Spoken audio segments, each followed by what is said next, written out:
संक न धरई, बल अनुमान सदा हित करई, विपत्ति काल कर सतगुण नेहा, श्रुति कह संत मित्र गुण एहा। यह श्रुति है, वेदों का वाक्य तुलसीदास जी बता रहे हैं। दूसरा एक आधुनिक है, इसके बारे में विस्तार से आगे चर्चा करेंगे।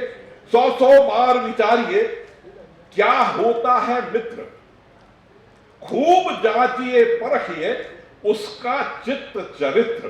ये दोनों मूल मंत्र हैं मेरे इस शोध पत्र के। मैं बहुत शॉर्ट में कहूंगा, ई बुक में और इसकी बुक लगेगी जब विस्तार में हम पढ़ेंगे कि आज के युग में हम क्यों बात कर रहे हैं यहां मित्रता की, और वो भी 10,000 साल पुरानी रामायण से तुलना करके। मूर्खता ही लगती है।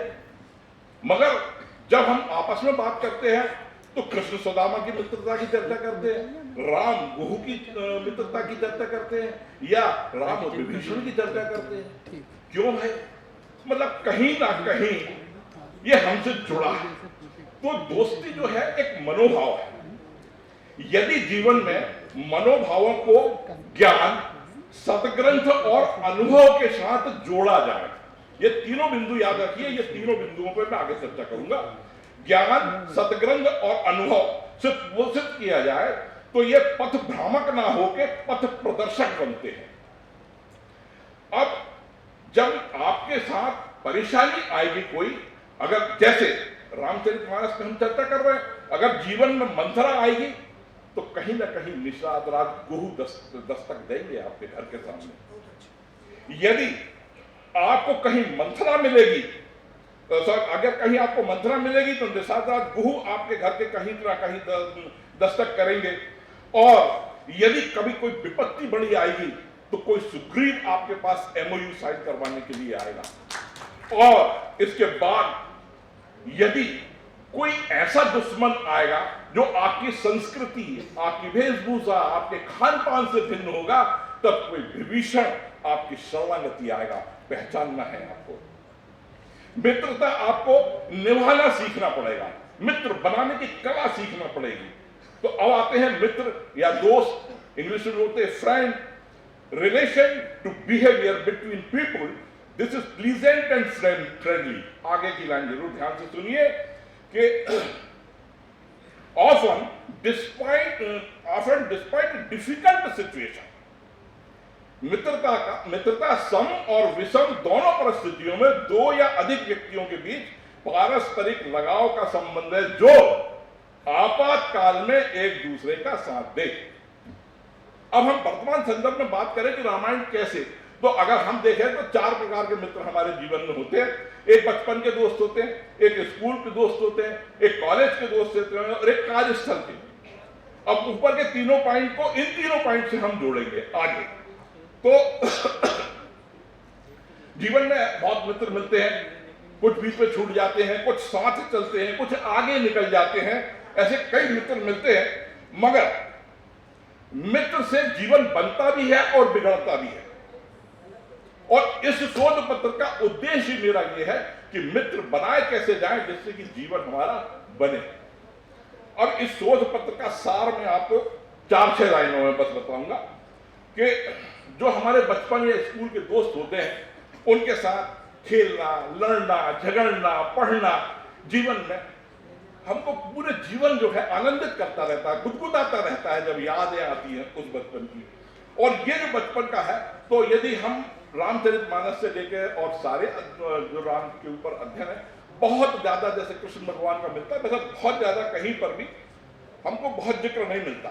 मगर वाल्मीकि रामायण में और रामचरितमानस में, दोनों में ये बात भगवान श्री राम कहते हैं कि वही मेरा सच्चा मित्र होगा जो राजा दशरथ को सुखी कर सकेगा।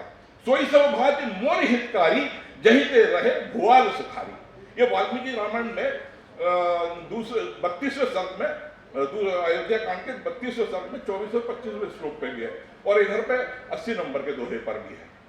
तो अब आता है कि आखिर जो है बचपन के जो दोस्त होते हैं उसकी विशेषता देखिए आप। भगवान श्री राम क्या कह रहे हैं, तो आपको भी अपनी जिंदगी में ऐसे दोस्त बनाना चाहिए जो कि आपके हर समय काम आए। अब जरूरत क्या है दोस्त की, क्यों जरूरत? आज भारत जो है न्यूक्लियर फैमिली की तरफ डेवलप हो रहा है, एक बच्चा या 2 बच्चा। आपके फर्दर रिलेशन जो है, चाचा मामा ताऊ भाई बहन, जो सीमित होते जा रहे हैं। उस स्थिति में ये जो मित्र यदि आप बनाएंगे, वो वाले, देखना यार भाई मैं जरा कुछ दिन के लिए जा रहा हूं, मेरा घर देखते रहना, मेरे माँ पिताजी को देखते रहना, ये आपके काम आएंगे। तो ऐसे मित्र बनाइए जो निष्ठावान मित्र हो। ये हमें रामायण सिखाती है। मित्र, अब बचपन के मित्र की सार्थकता अगर हम देखना चाहें तो हमें निषाद राज प्रभु में निषाद राज में मिलती है, जो कि क्या है, सत्य की और निष्ठा की दोस्ती है। हमारी बचपन की जो दोस्ती होती है वो सत्य और निष्ठा की होती है। यानी वो इतने व्याकुल हैं अपने प्रभु श्री राम के दोस्त निषाद राज कि वो जब घास पे सोए रहते हैं श्री राम भगवान और माता सीता, तो बोलते विधाता ने ये गलत किया, लक्ष्मण से ये बोलते। यानी मैंने शुरू में आपको कहा था कि वो दुख में शामिल हो जाए मित्र, जो मैंने आपको, तो ये जो है ऐसा दुख होना चाहिए कि दोनों के, अब बचपन का जो दोस्त होता है वो जो है आपके बहुत नजदीक होता है, भले ही चाहे वो आपके साथ ना हो। तो दूसरे प्रकार के दोस्त की हम बात करते हैं तो वो आते हैं सुग्रीव। ये हमारे कॉलेज और स्कूल के मित्र के समान होते हैं। इनका आधार होता आवश्यकता। यार तूने नोट्स बना लिए क्या, मेरे को भी दे देना। भाई कहाँ अप्लाई करना है यार, जरा मेरे को भी बता देना। ये होता है। तो यहां सुग्रीव और राम की मित्रता यही बताती है। दोनों की दोस्ती का कारण एक ही है, राज्य और पत्नी। आवश्यकता की दोस्ती है, मगर आवश्यकता की दोस्ती में एमओयू साइन कराना मत भूलिए। दोनों, क्योंकि दोनों के सुख दुख एक है। सुखम दुखम चलो, वाल्मीकि रामायण में भी कहा है। और तुलसीदास बाबा तो बहुत ठोक बजा के बात करने वाले आदमी है। वो बोलते पावक सखी दे जरी जोरी प्रीति दड़ाई। मतलब पावक कहने हनुमान जी जो शुद्धता, पवित्रता और संकल्प के साथ आप दोस्ती करिए। अब वो जो मैंने कहा था 100 बार विचारिए, ये जो है डॉक्टर रूपचंद शास्त्री जी का दोहा है, मयंक लिखते हैं वो। और ये जो दोहा है आपको कहां काम आएगा, जहां तीसरी दोस्ती है वहां। विभीषण जो भिन्न संस्कृति का है और विदेशी भी है, जब आप बाहर जाएंगे तो आपके आचार व्यवहार और आपकी वेशभूषा खान पान नहीं मिलेगा। तब आपको इस बात का ध्यान रखना है कि उसके साथ दोस्ती करना है तो समर्पण भाव होना चाहिए। विभीषण समर्पण भाव से आया था, मगर इसका भी ध्यान रखना है कि आसपास के लोग आपको हतोत्साहित करेंगे, जैसे बाली सुग्रीव सब ने किया था। तो आप जो है इसका ध्यान रखें। मैं सिर्फ एक बात कहकर अपनी बात खत्म करता हूं, विस्तार से आप उसमें पढ़ लेना। उपकार फलम मित्रम अपकारा हरिलक्षणम। जय श्री राम। रामायण अधिवेशन के पंचम पुष्प में आज मंच और सभागार में उपस्थित सभी आदरणीय विद्वज्जनों को मेरा अभिनंदन। मैं जैसे सिंह आगे बढ़ता है और पीछे मुड़कर देखता जाता है कि कुछ छूटा तो नहीं, उसी तरह से समय समय पर हमें अपनी संस्कृति का सिंहावलोकन करना चाहिए। रामचरित भवन, रामायण केंद्र और तुलसी मानस प्रतिष्ठान बहुत ऊर्जा और सतर्कता के साथ इस काम को कर रहे हैं। मैं उन्हें साधुवाद देती हूँ। मेरा विषय है रामराज और लोकतंत्र। आजकल सब लोग सुशासन की बात करने लगे हैं और ये स्वाभाविक भी है, क्योंकि प्रजातंत्र की मूल परिकल्पना सुशासन ही है। रामराज और लोकतंत्र एक सिक्के के दो पहलू हैं, परंतु आज लोकतंत्र में मर्यादा, नैतिकता, सौहार्द, प्रेम का ह्रास हो चुका है। इसलिए तुलसीदास जी का रामचरितमानस समाज को संवेदनशील बनाने और लोक से जोड़ने के लिए एक प्रमुख कड़ी के रूप में हमारे सामने आता है। आदि कवि वाल्मीकि के राम मानव होते हुए भी अपने उत्कर्ष के कारण देवत्व तक पहुंच गए, वहीं तुलसी के राम ईश्वर के अवतार होकर भी मानव बन गए। राम कथा इतिहास की वस्तु नहीं है। राम कथा मानवता के बीच सौहार्द, सद्भाव, भाईचारा आदि मानवीय गुणों की स्थापना के प्रति संकल्प बद रही, अतः हम इसे किसी परिधि में नहीं बांट सकते। रामचरितमानस में लोकतंत्र की व्याख्या और परिभाषा भी दी गई है। लोकमानस में आधार पाए नर रूप में राम अवतरित संपूर्ण मनुष्य हैं, जिसका शासन आम जन का शासन है, क्योंकि राम लोकमानस में रचे बसे हैं, हर घर में व्याप्त है और प्रजातंत्र भी लोक का ही शासन है। इस दृष्टि से एक शक्तिशाली राज परिवार के वंशज होने पर भी लोक कल्याण को ध्यान में रखकर राम जी ने जिन लोकतांत्रिक परंपराओं का निर्वहन किया, इसका दूसरा उदाहरण दुर्लभ है। महर्षि वाल्मीकि ने रामायण में लिखा है, रामो विग्रह वान धर्मा, अर्थात राम धर्म के साक्षात साकार रूप हैं। उन्होंने किसी दंडात्मक प्रणाली के तहत नहीं, बल्कि धर्म को केंद्र में रखकर लोकतांत्रिक प्रणाली की व्यवस्था की। उनके राज में जन साधारण की सुनी जाती थी। इसका उदाहरण धोबी द्वारा दिए गए माता सीता को जो उल्हा लिया था, उससे सिद्ध होता है। जन अपवाद का निस्तारण लोकतंत्र का प्रमुख बिंदु है। रामराज आदर्श राज की परिकल्पना है, जिसे महात्मा गांधी ने न केवल स्मरण किया, बल्कि उसके अनुरूप यथार्थ जीवन जीने की दिशा में अग्रसर हुए। मानव की स्वतंत्रता उसकी सत्ता की तरह होती है, उसे अस्वीकार नहीं कर सकते, पर स्वीकार की एक सीमा होती है जिसमें सामाजिकता की हानि ना हो। ये तक तुलसी के रामराज में मिलता है और हमारे संविधान में भी मिलता है।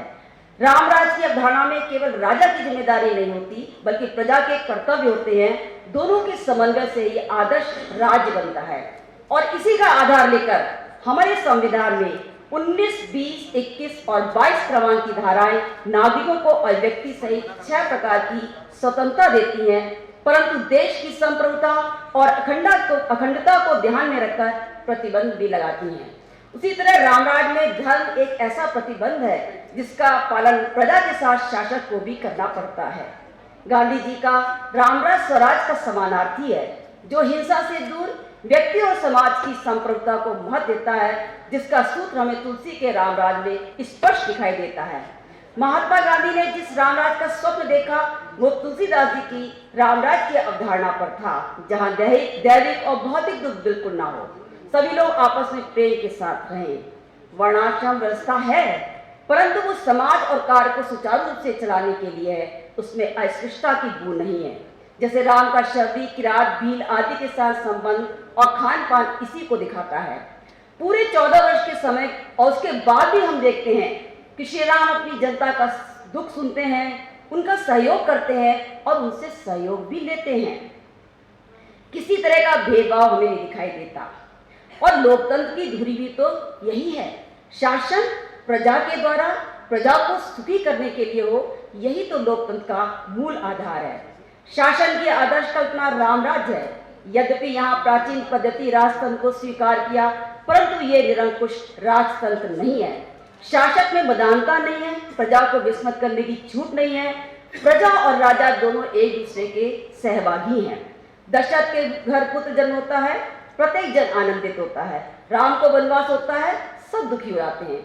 इस सबके पीछे राजा के प्रति प्रजा का प्रेम है, इसलिए राजतंत्र प्रजातंत्र के करीब है। राम के राज्याभिषेक की तैयारी हो रही थी, पर अचानक उनको वनवास जाना पड़ता है। राज्याभिषेक के समय राम में हर्ष नहीं है और वन गमन को लेकर कोई विचार नहीं है। ये जो समत्व है, यही लोकतंत्र का मूल आधार है। इस तरह राम ने अपने साहस के बल पर आमजन के कष्टों की अनुभूति करने के साथ आदर्श समाजवाद की स्थापना की, जो कि हम गांधी के समाजवाद में देखते हैं।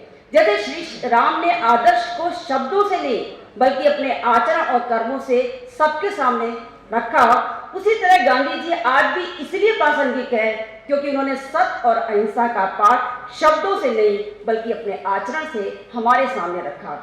तुलसी के रामराज के नायक राम का आदर्श सार्वभौमिक मूल्यों पर आधारित है, जो आज लोकतंत्र के लिए स्वीकार करने योग्य है।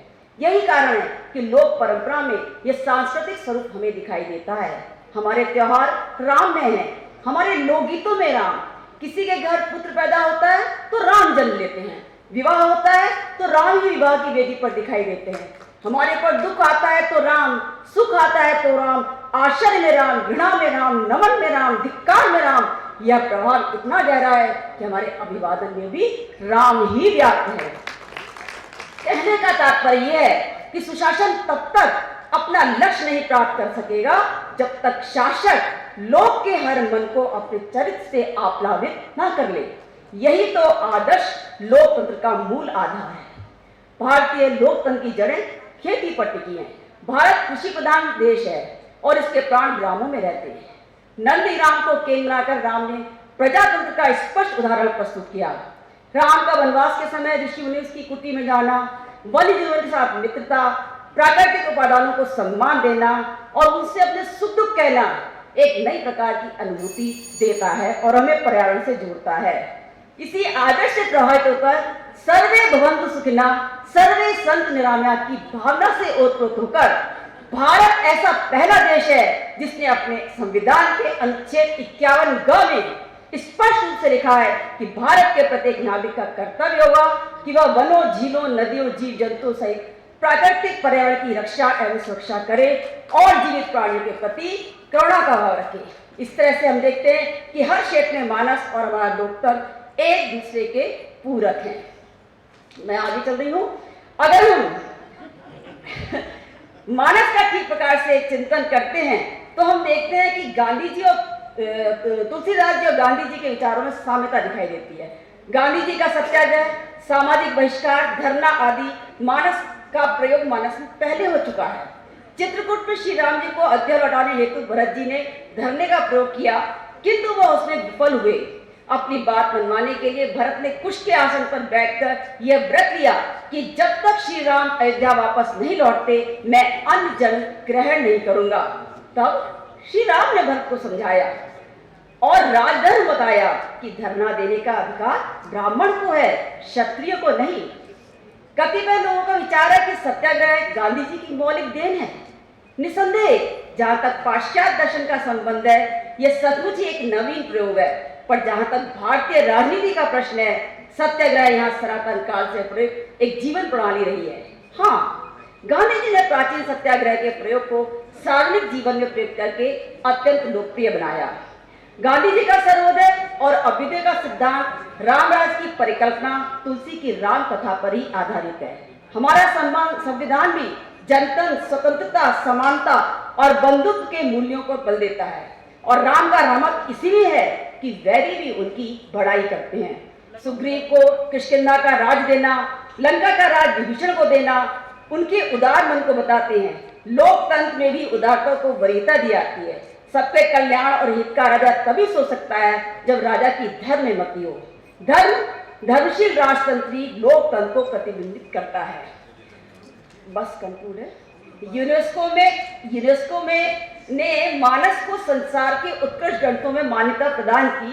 प्रख्यात इतिहासकार विंसेंट स्मिथ के अनुसार क्या कहा इन्होंने कि मानस के रचयिता तुलसीदास जी अपने समय के महानतम व्यक्ति थे जिन्होंने राजतंत्र में भी लोकतंत्र के दर्शन कराए।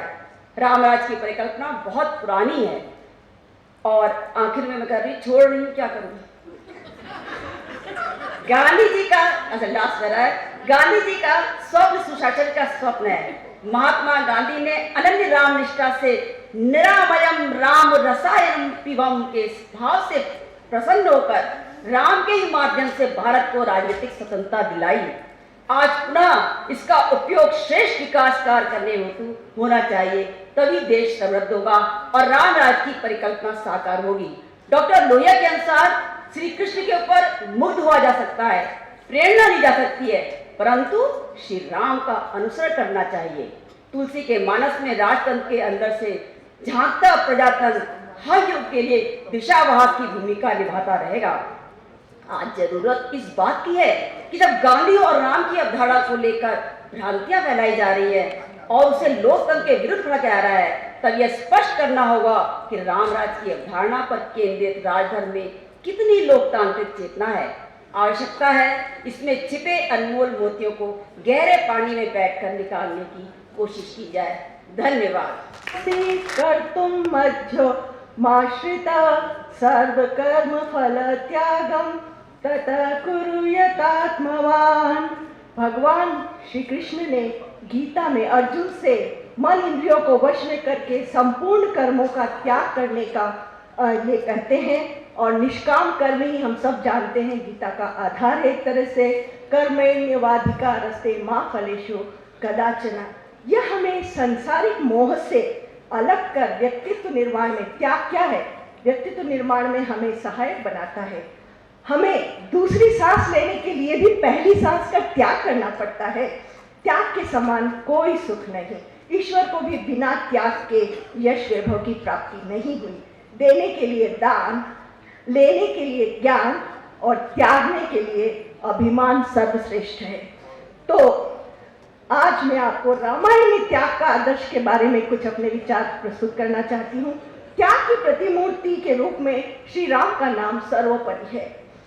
रामायण श्री राम की कहानी है जिनका उद्देश्य मृत्युलोक के मानव जाति को आदर्श जीवन के लिए मार्गदर्शन देना था। रामायण को भारतीय जीवन की आधारशिला कहा जाए तो कोई अतिशयोक्ति नहीं होगी।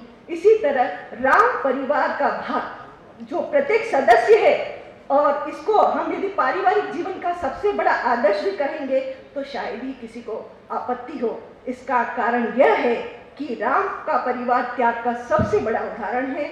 रामायण के सारे चरित्र अपने धर्म का पालन करते। श्री राम एक आदर्श पुत्र हैं, पिता की आज्ञा उनके लिए सर्वोपरि है। पति के रूप में उन्होंने एक पत्नी व्रत का पालन किया है। राजा के रूप में हित के लिए स्वयं के हित को उन्होंने हे समझा है। और उन्होंने, हम देखते हैं कि जीवन के हर पड़ाव में उन्होंने त्याग किया। बचपन में गुरु विश्वामित्र के यज्ञ को पूरा करने के लिए महलों को छोड़कर वह वन वन भटके। राज्य संभालने का मौका आया तो पिता का वचन पूरा करने के लिए सब कुछ त्याग कर पत्नी सीता और भाई के साथ 14 वर्षों के वनवास के लिए निकल पड़े। इसीलिए उन्हें आदर्श पुत्र कहा जाता है। लेकिन यदि हम उनके त्याग को देखें तो मैं 2 त्याग को सबसे बड़ा मानूंगी। पहला त्याग अपने प्राणों से प्रिय अर्धांगिनी सीता का त्याग। भगवान राम ने सिर्फ अयोध्या की जनता को यह विश्वास दिलाने के लिए किया कि राजा को प्रजा की हर बात पर भरोसा है। कुछ इसी तरह की परिस्थितियों में उन्होंने राजधर्म का पालन करने के लिए अपने सबसे प्रिय छोटे भाई लक्ष्मण का भी त्याग किया। जहाँ शायद आपको पता हो कि महर्षि दुर्वासा के शाप से अयोध्या को बचाने के लिए जब राम और यम के बीच वार्ता में लक्ष्मण आ गए तो यम के साथ किए हुए वादे के अनुसार उन्होंने लक्ष्मण का भी त्याग कर दिया। और कहते हैं कि इसी के बाद लक्ष्मण ने जल समाधि ले ली और प्राण त्याग दिया। तो हम देखते हैं कि किस तरह इतने बड़े बड़े त्याग उन्होंने किए। रामायण के अध्ययन से ये भी पता चलता है कि पूरा परिवार ही, प्रत्येक व्यक्ति अपनी खुशी को क्षण भर में त्याग देने के लिए तैयार है। और यही कारण है कि आदर्श भारतीय परिवार में हर कोई संतुष्ट दिखाई पड़ता है, एक दूसरे पर विश्वास करता है। राम परिवार के इस त्याग की झलक रामायण के कुछ प्रसंगों के माध्यम से भी हम देख सकते हैं। सब विदित है कि महारानी कैकेयी के 2 वचनों के खातिर राम को वनवास जाना होता है। इस समय राजा दशरथ की जो विह्वल दशा होती है वो किसी से छिपी नहीं है। लेकिन रघुकुल रीति सदा चली आई, प्राण जाए पर वचन न जाए। इसलिए राजा दशरथ को अपना हृदय विदीर्ण करने वाला जो स्थिति थी उसमें भी उनको 2 वचन देने पड़े। लेकिन उन्होंने राम से कहते हैं, पुत्र मेरे आदेश की अवहेलना करो, मुझे राज सिंहासन से अपदस्थ करके कारागार में डाल दो और तुम राजपद ग्रहण करो और किसी भी तरह मेरा परित्याग कर दो। तो ये कितना बड़ी त्याग की पराकाष्ठा दशरथ के रूप में हम देखते हैं। अब जैसे रानी कैकेयी को सब कुछ तरफ से बदनामी मिली और उन्हीं को हम दोषी देते हैं कि उनके कारण ही ये सब हुआ। लेकिन हम देखते हैं कि कैकेयी का त्याग, आपको आश्चर्य होगा, कैकेयी का त्याग भी बहुत बड़ा है, क्योंकि उन्होंने जिस तरह से वचन देकर के जो कुछ भी बाद में रामायण में हम देखते हैं, जिस तरह कथा आगे बढ़ती है और कई चरित्रों की त्याग जो रामायण राम जी के पूरे परिवार का और उनसे मिलने वाले सभी लोगों ने जो त्याग किया, वो मुझे लगता है कि कैकेयी के कारण ही संभव हुआ है। उन्होंने स्वयं अपयश की भागी बनी, लेकिन उन्होंने राम का जो आदर्श रूप, राम को आज हम राम कहते हैं तो शायद मुझे लगता है कि कैकेयी के इन वचनों के कारण, कैकेयी के अपयश भोगने के कारण ही हम कहते हैं कि हर स्त्री भारतीय नारी पतिव्रता धर्म का पालन करती है, सुहागन होकर मरना चाहती है, लेकिन उसने वैधव्य को स्वीकार किया।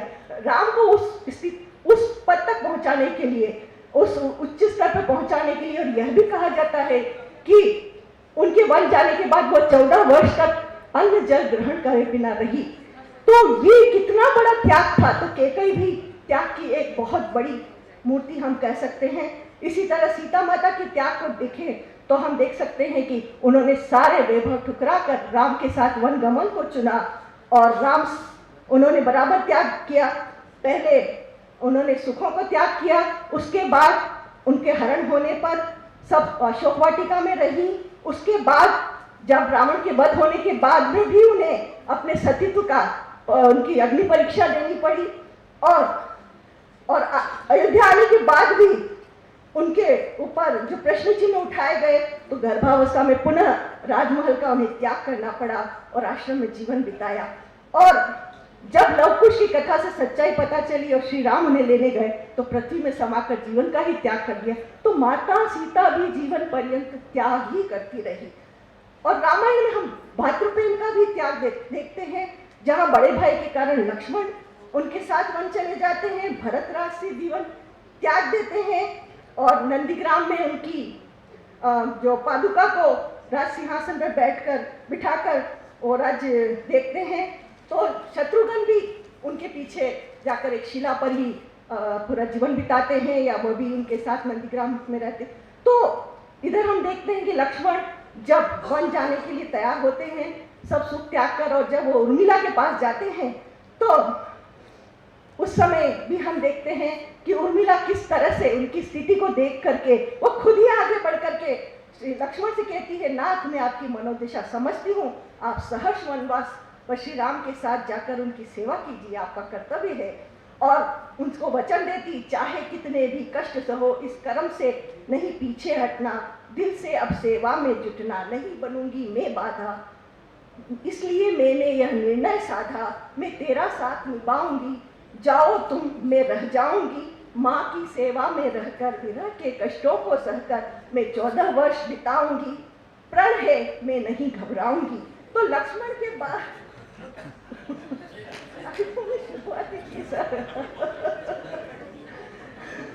सर आपने भी एक्स्ट्रा टाइम मांगा था, हमको 10 मिनट तो दीजिए। तो लक्ष्मण के बाद उन्होंने भी एक तरह से राजमहल के सुखों को त्याग कर दीपक की रोशनी में पूरी रात बिताई। हम देखते हैं हनुमान का तन मन धन सब कुछ राम को ही समर्पित था, उन्होंने कितना बड़ा त्याग किया, और शायद इसीलिए उन्हें राम दरबार का सदस्य बनाया गया। और कहते हैं ना कि उनकी कृपा के बिना प्रभु राम की दर्शन भी हमें नहीं हो सकते, उनके दरबार में हम प्रवेश नहीं कर सकते। और हम देखते हैं माता सुमित्रा, माता कौशल्या, जब उन्हें लक्ष्मण को वो जो शक्ति बाण लगता है, तो वो कहती है कि नहीं, राम को कहना बिना लक्ष्मण को लिए वापस ना आए। माता सुमित्रा कहती है मैं शत्रुघ्न को तो साथ भेजने को तैयार हूँ। तो ऐसे बड़े बड़े त्याग जो हम देखते हैं, तो हमें लगता है कि ये त्याग का आदर्श रामायण में बहुत सुंदर ढंग से प्रतिपादित किया गया है।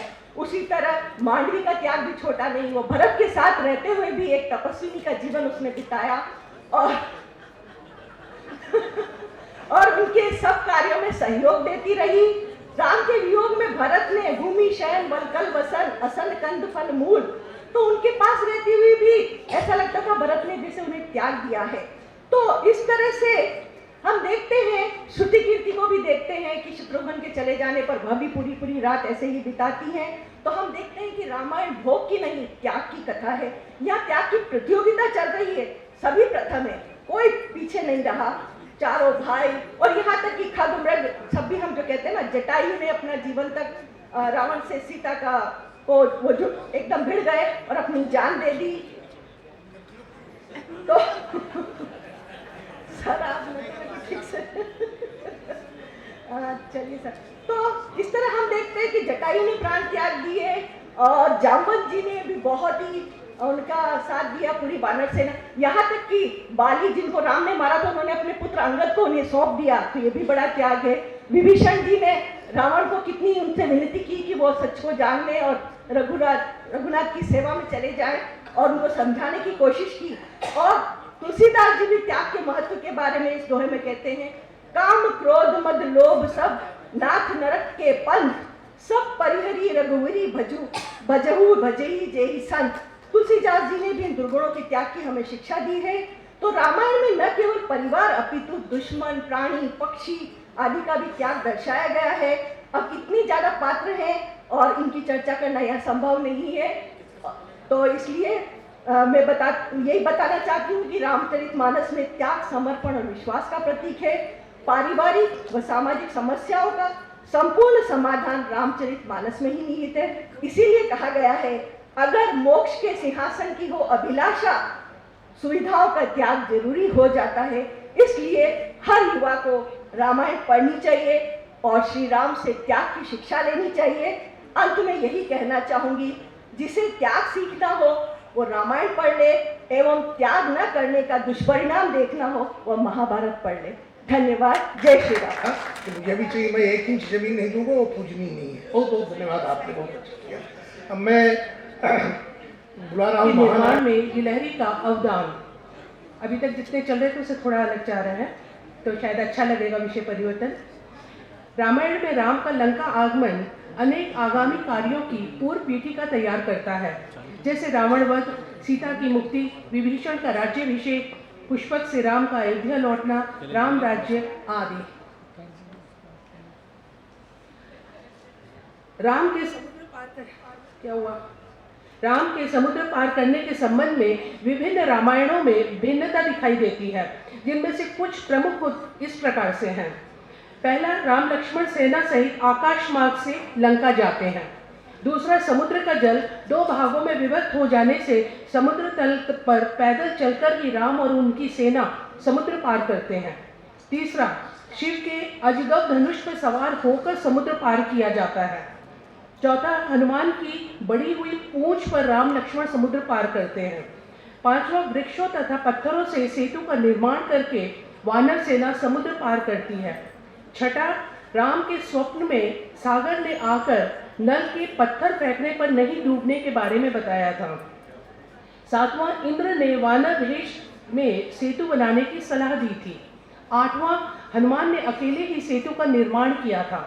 नौवां, सेतु निर्माण का कार्य शीघ्र पूरा करने के लिए नल ने राम से वरदान स्वरूप 4 हाथ पाए थे।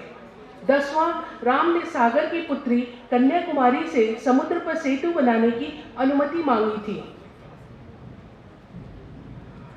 अधिकतर रामायणों के अनुसार राम ने लंका तक समुद्र पर सेतु बांधा था। इस कार्य में वानरों के साथ साथ गिलहरी की सहायता का उल्लेख भी मिलता है। यह प्रसंग 9वीं शताब्दी ईस्वी के आलवार विप्र नारायण से उपलब्ध होना शुरू होता है, जो रंगनाथ, कृत्तिवास, बलराम दास आदि के परवर्ती रामायणों में भी दृष्टिगत होता है। सेतुवन में सहायतार्थ गिलहरी समुद्र में गोता लगाकर शरीर गीला करती थी, फिर रेत पर लोट पोट कर रेत के कण अपने गीले शरीर पर चिपकाती थी और सेतु पर चढ़कर वहां उसे झाड़ कर गिराती थी। रंगनाथ नारायण की रचना 13वीं शताब्दी में श्रीगौन बुद्धराज ने तेलुगु के देशज छंदों में की है। इसमें गिलहरी ने अकेले ही समुद्र तट की रेत को सेतुबन तक पहुंचाने का कार्य किया था। राम यह देखकर सुग्रीव को भेजकर उसे बुलवाते हैं और स्नेहपूर्वक अपना दायां हाथ उसकी पीठ पर फेरते हैं। लेकिन कृत्तिवास के अनुसार एक नहीं अनेक गिलहरियों ने ऐसा किया था। उनके बार बार बीच में आने से होने वाले व्यवधान के कारण हनुमान उन्हें खदेड़ते हैं। तब वे राम के पास अपना दुखड़ा रोती हैं और राम हनुमान को समझाने के साथ साथ गिलहरियों की पीठ पर हाथ फेरते जाते हैं। मान्यता है कि राम की उंगलियों के चिन्ह ही उनकी पीठ पर 3 श्वेत रेखाओं के रूप में अंकित हो गए हैं, मानो राम ने उनके जीन्स में ही उत्परिवर्तन कर दिया हो। डब्ल्यू क्रुक का कहना है कि पंजाब में गिलहरी को राम की भक्ति माना जाता है, जिसने सेतुबंध के दौरान अपनी पूंछ हिलाकर रेत कणों को सेतु पर बिखेर दिया था। इसी के फलस्वरूप राम ने उसकी पीठ को 3 धारियों से सज्जित करके अपनी कृतज्ञता प्रकट की थी। गिलहरी की इन 3 धारियों को सीता, राम और लक्ष्मण का प्रतीक माना जाता है। गिलहरी शब्द का विकास फारसी के गलहरी या कलहरी से हुआ है। इसे संस्कृत में चिक्रोडह कहते हैं। अंग्रेजी में इसे स्क्विरिल कहा जाता है, जो फ्रेंच के एस्क्विरेल तथा एस्पुरेल से बना है। इससे मिलते जुलते अन्य शब्द हैं ग्रीक का स्क्यूरोस और लैटिन का स्क्विरस, जिसका अर्थ है घनी पूंछ। गिलहरी पश्चिमी घाट, पूर्वी घाट के कुछ हिस्सों और सतपुड़ा पर्वतमाला से मध्य प्रदेश के उत्तर तक निवास करती है। इसी क्षेत्र में सेतु स्थल भी आता है, जो धनुषकोडी, रामेश्वरम, तमिलनाडु, भारत में है। धनुषकोडी से श्रीलंका का तलैमन्नार लगभग 25 किलोमीटर की दूरी पर है और इनके बीच में बना चापा का राम सेतु लगभग 50 किलोमीटर लंबा है। वानर का अर्थ वन में रहने वाला नर होता है। इनके शरीर की लंबाई बौने, मार्मोसेट, से लेकर नर मैंड्रिल तक लगभग 117 मिलीमीटर से 1 मीटर अर्थात 3 फीट 3 इंच तक होती है। पिछले वाले का मैंने बताया था 4 फीट। इसकी पूंछ की लंबाई 172 मिलीमीटर की होती है। इसका वजन लगभग 100 ग्राम से 36 किलोग्राम तक होता है। वानरों की एक प्रजाति साइमीरी वंश की भी होती है जिसे गिलहरी बंदर कहा जाता है। इसके आंख के चारों तरफ सफेद घेरा होता है, इसमें दिखाई दे रहा है। दूसरी तरफ भारतीय या मालाबार विशाल गिलहरी की लंबाई पूंछ छोड़कर की जाए तो लगभग 2 फीट लंबी होती है, इसलिए इसमें और वानरों में बहुत बड़ा अंतर नहीं है।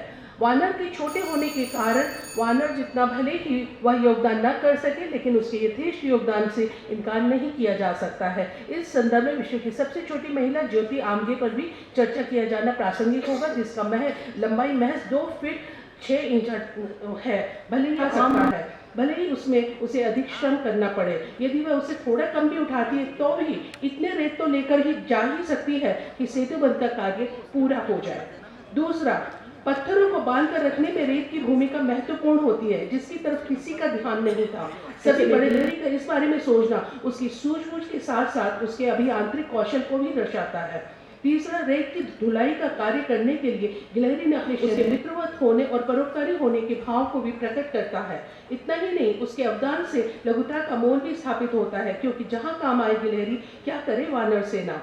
अब समाहार, सेतु निर्माण में विशाल गिलहरी का सहयोग करना व्यावहारिक और विश्वसनीय लगता है, जिससे संभवतः श्रुति परंपरा ने लोक कथा के रूप में अपने देश काल के हिसाब से घरेलू त्रिरेखनी गिलहरी में परिवर्तित कर दिया है। इसलिए गिलहरी के शरीर की धारियों की प्रचलित कथा पुनर्विचार की मांग करती है, क्योंकि 3 धारियों वाली गिलहरी प्राय घरेलू होती है और मनुष्य के आवास क्षेत्रों को छोड़कर रेतीले समुद्र तट पर घूमने स्वरूप को स्पष्ट करता है, जिसमें बड़े के साथ साथ छोटे का अवदान भी रेखांकित किया जाता है और उसे भी यथोचित स्थान प्रदान किया जाता है।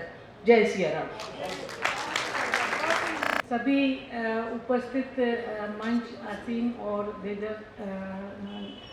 श्रोतागणों को उनके हृदय में विराजमान प्रभु को मैं नमन करती हूँ और बहुत ही कम समय में मुझे अपना वक्तव्य देना है, तो समय की मर्यादा को ध्यान में रखते हुए ही मैं करूँगी। और मेरा परिचय दिया है, लेकिन मैं यहाँ तुलसी मानस प्रतिष्ठान की आजीवन सदस्य हूँ और पिछले लगभग 30-35 साल से यहाँ के जो आयोजन होते हैं उनको सुनती आई हूँ। तो मेरा आज का जो विषय है पत्र का वो आधुनिक जीवन में सुंदरकांड की प्रासंगिकता। तो आपने सुंदरकांड के बारे में स्वामी विभू जी, ध्रुवानंद तीर्थ से बहुत कुछ सुन चुके हैं और अब मैं नहीं चाहूँगी कि कुछ चीज़ें मैं दोहराऊँ। तो जो मुख्य बिंदु मैं चाह रही हूँ वो मैं जल्दी ही आपके समक्ष रखूँगी। तो इसमें सबसे पहले मैं आपको जो मैंने सारांश दिया था उसके बारे में बता दूं, ताकि मेरे को समाप्त करने में समय नहीं लगे। तो सुंदरकांड 5वां अध्याय है, हम सभी जानते हैं, और इस अध्याय के 2 मुख्य पात्र हैं, जिसके केंद्र बिंदु श्री सीता जी हैं और इसकी धुरी में हनुमान जी महाराज हैं। तो पूरा जो अध्याय है उन्हीं पे केंद्रित है और इन 2 लीलाओं के माध्यम से हम अपना दैनिक जीवन कैसे जी सकते हैं। कुछ प्रसंग हैं जिनका गोस्वामी जी ने बहुत सूत्र के रूप में उनको उद्घाटित करा है कि किस तरह से हम इन 2 पात्रों के माध्यम से अपने जीवन को सार्थक बना सकते हैं। और यहाँ पे सुंदरकांड का पाठ हम देखते हैं, आयोजन किया जाता है, पाठ किया जाता है, अनुष्ठान किया जाता है, वो तो सब है, लेकिन इसको हम इसके तत्व ज्ञान को समझें और इसमें निहित मनोविज्ञान और इसमें निहित सूक्ष्म विज्ञान है उसको समझें और उसको हम कैसे अपने जीवन में उतार सकें। तो ये हम इसकी बहुत ही संक्षिप्त में मैं चर्चा करूँगी। अब यहाँ पर हम देखते हैं कि सुंदरकांड का केंद्र बिंदु है वो हमारे हनुमान जी महाराज है, वो परिधि में घूमते विचरण करते हैं और केंद्र में श्री सीता जी रहती हैं। तो हम देखते हैं कि ये हनुमान जी महाराज हैं वो कौन है। तो गोस्वामी जी ने मानस में 4 घाटों की परिकल्पना करी है और 4 घाट है, सरोवर के 4 घाट होते हैं। तो उसमें 3 घाट तो जो व्यक्ति है वो जैसे पानी भरने के लिए एक घाट, दूसरा है वो कपड़े वगैरह धोने के लिए, तीसरा धोबी घाट, इस तरह से। और चौथा घाट है जिसमें कोई घाट बंधा नहीं होता है और वो ऐसे जिसमें बिल्कुल ही सामर्थ्य नहीं है और वो भी जलपान कर सके, पानी जाके पी सके, ढोरों के लिए वो घाट बनाया है। तो इस तरह से 4 घाट की कल्पना करी गई है और इसमें 4 घाट के फिर इसमें देखा गया कि प्रत्येक जो मार्ग हैं उनके अलग अलग आचार्यों के बारे में भी गोस्वामी जी ने बताया है कि ज्ञान मार्ग के आचार्य हैं शंकर जी महाराज, और इस तरह से हम देखते हैं भक्ति मार्ग के आचार्य हैं काकभुशुंडी जी महाराज और याज्ञवल्क्य जी महाराज। इस तरह से जो अलग अलग घाट के अलग अलग आचार्यों की कल्पना करी है। और चौथा घाट बताया है गोस्वामी जी ने कि चौथा घाट है जो कि असमर्थ व्यक्ति या दैन्य या शरणागति का मार्ग है, तो उसके आचार्य स्वयं हैं। तो यहाँ पर हम हनुमान जी महाराज को देखते हैं। तो हनुमान जी महाराज में चारों आचार्यत्व की उसमें समन्वय है, मिला जुला, यानी सभी तरह से वो सभी के ज्ञाता हैं। और यहाँ पर जब सीता जी की खोज होती है तो सीता जी की खोज में 3 पर्वत है वो उनको बताया गया है।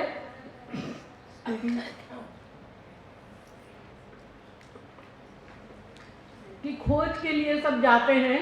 तो पहला पर्वत है वो पंपापुर से जाते हैं, शिखर हैं उनके बारे में बताया गया। और ये पर्वत जब बंदर भूख प्यास से व्याकुल होकर सीता जी की खोज के लिए जा रहे थे तो वहाँ पे उन्होंने विश्वास नहीं हो पा रहा था। तो जिनको विश्वास नहीं होता है उनको आगे भक्ति प्राप्त नहीं होती है। तो पहला पर्वत है विश्वास का पर्वत और हनुमान जी पे सबने विश्वास करा, ऊपर गए और ये सब कथानक हम जानते हैं। पंपापुर जाके स्वयं प्रभा जो स्वयं भक्तिवती है उनसे आशीर्वाद लिया और समुद्र किनारे सीता जी की खोज में आए। दूसरे पर्वत पर विचार का पर्वत है। यहाँ पर इस पर्वत पर आने पर यहाँ पर सद्गुरु सचिव वेद वचन विश्वासा वाला जो गोस्वामी जी का सूत्र है वो यहाँ पर सभी जो खोज के लिए जाने वाले थे उनको सबको सद्गुरु ने अपने अपने सामर्थ्य के बारे में बताया। तो यहाँ पर सचिव कौन थे सभी लोग जानते हैं, जामवंत जी सचिव थे। और जामवंत जी ने अब सबके सामर्थ्य और कमियों के बारे में बताया कि कौन खोज कर सकते हैं। और इस तरह से हनुमान जी महाराज को अपने बल और अपने सामर्थ्य के बारे में उन्होंने जागरूक करा और आगे खोज के लिए भेजा। तो इस तरह से तीसरा पर्वत जो आता है यानी इसके बाद उन्होंने छलांग लगाई और तीसरा पर्वत है उसकी चर्चा हम थोड़ा बाद में करेंगे। यहाँ पे दूसरे पर्वत में हम देखते हैं कि जैसे ही खोज के लिए जाते हैं तो मार्ग में तीनों हमने स्वामी जी ने उसका वर्णन कर दिया है तो मैं नहीं करूँगी वापस। कि सबसे पहले मेनार्क आते हैं।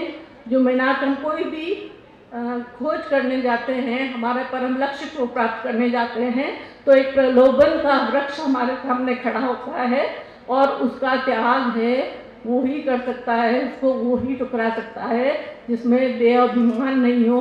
हनुमान जी के चरित्र से हमें ये सीखने को मिलता है कि ये प्रासंगिकता है कि पहले हम अपने परम लक्ष्य को प्राप्त करें, किसी प्रलोभन में नहीं आए। तो राम काज किए बिना मोह कर विश्राम। इसी तरह से आपने देखा सूरसा, तो सूरसा एक लोकेशना है तो सूरसा को मारा नहीं है यहाँ पे क्योंकि लोकेशना है उसी वो व्यक्तियों को पुरुषार्थ करने के लिए प्रेरित करती है। और फिर सिंगिका को मारा है। सिंगिका क्या है? सिंगिका एक जलचरी है और वो आकाश में ऊंचे उठते चलिए मैं 1 मिनट में बस कंक्लूड करती हूँ कि सुंदरकांड में सुंदर क्या है। स्वामी जी ने बताया सुंदरकांड में भक्तिवती सीता सबसे सुंदर है। सुंदर मतलब नहीं है, वो सुंदरता को भी सुंदर बनाने वाली है। और भक्तिवती सीता जी के बारे में गोस्वामी जी ने कहा कि मैं क्या उपमा दूँ, कोई उपमाएं संसार की सारी फीकी है कि जो स्वयं दूसरों को सुंदर बना दे उसको मैं क्या सुंदर बनाऊं। तो आदि शंकराचार्य जी ने सीता जी को शांति रूपा कहा है। और यहाँ पर जब तीसरा पर्वत जो वैराग्य का पर्वत है वहाँ गिरी पर चढ़कर हनुमान जी महाराज देखते हैं और सिर्फ हनुमान जी में ही ये सामर्थ्य था कि इतना वैभव कनक कोट विचित्र वगैरह जो चौपाई हम जानते हैं कि वो देख के कि इसको तो मैं जला दूंगा, यानी जलाने का जो सामर्थ्य है वो सिर्फ हनुमान जी में है। क्योंकि अंगद जी ने मना कर दिया था, अंगद जी ने सोचा था कि अगर मैं वहाँ जाऊँगा तो मैं प्रलोभन में फंस जाऊँगा और मैं सीता जी खोज नहीं कर पाऊँगा। इस तरह से हनुमान जी महाराज सीता जी को प्राप्त करते हैं और वहाँ पे अजर अमर गुण निधि हो, निधि हो और माँ से आशीर्वाद प्राप्त करते हैं। तो सीता जी शांति स्वरूपा है, भक्त के लिए भक्ति है और योगी के लिए वो इस तरह से अलग। और अगर बालक शरणागति होकर अगर कोई पहुंचता है तो उनके लिए वो माँ है। तो मैं अपना घंटी बज चुकी है, मर्यादा को ध्यान में रखते हुए मैं अपना यही पूरा करूंगी। अब बस 1 मिनट और लूंगी कि ये जो आयोजन है इसके सभी आयोजकों को मैं बधाई देना चाहती हूँ कि क्योंकि ये सब भोपाल में पहली बार इस तरह का हुआ और इसकी संविदा तीनों आयोजक नाम अमेरिका के ह्यूस्टन से और रामचंद्र और मानस रोहन तीनों ने मिलकर इसकी संविदा को एकत्रित करा है। और हम डेलीगेट्स का ये कर्तव्य है कि इसकी सुरभि को, इस यज्ञ की हवन की सुरभि को पूरे विश्व में फैला। इसी के साथ में जय सिया राम।